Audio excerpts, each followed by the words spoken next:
Altın yağmuru başlıyor.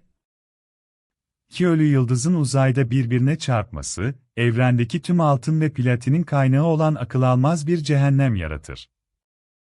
Bu çarpışmaya kilonova denir ve uzay zamanı dalgalandırır.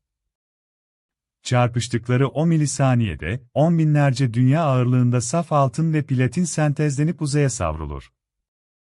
Boynundaki o altın kolye, milyarlarca yıl önce birbirini parçalayan iki yıldızın şiddetli ölümünden arta kalan bir ceset parçasıdır.